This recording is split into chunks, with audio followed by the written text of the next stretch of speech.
The first sunset was shared by friends, the second in solitude. The third was a community of strangers. From the rising of the sun to its setting, praise be the name of the Lord. The first sunset was with friends around a fire. The fire was bright and bold and hot, and the sky was filled with cool pastel pinks and purples, changing clouds which caught the colors and transformed them brighter than themselves. The sun was covered by these clouds at times. They made a dance of it. I turned to my friend. It's amazing that because the sun is hidden behind the clouds, we can see the sun more clearly. We can see the colors more brightly because these clouds take on the colors of the sun. Without the clouds, the sunset would be less radiant. The clouds make the sunset more beautiful. This reminds me of how it is with the Lord. Sometimes our poor eyes cannot see God Himself as Himself. At times, because His light is so bright and blinding, it can be overwhelming and painful, and we cannot see.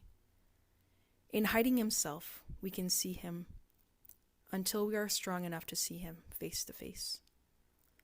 Sometimes when we want to see God, want to be near God, and He feels hidden by clouds, we are not ready to see Him as He is. So He desires to show Himself to us in the beautiful colors, in the ways that He manifests Himself to us in our daily lives. If we have eyes to see, He shows Himself in the way we can see. The second sunset was in solitude.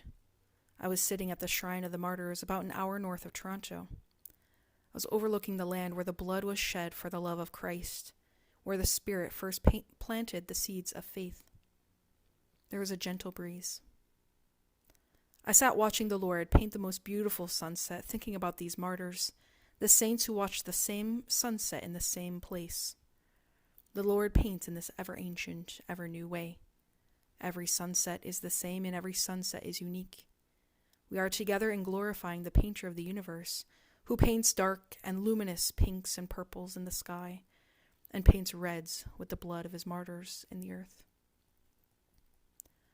The third sunset was in the company of strangers. At the Shrine of St. Joseph in Montreal, the church is enormous, but the expanse of the sky more.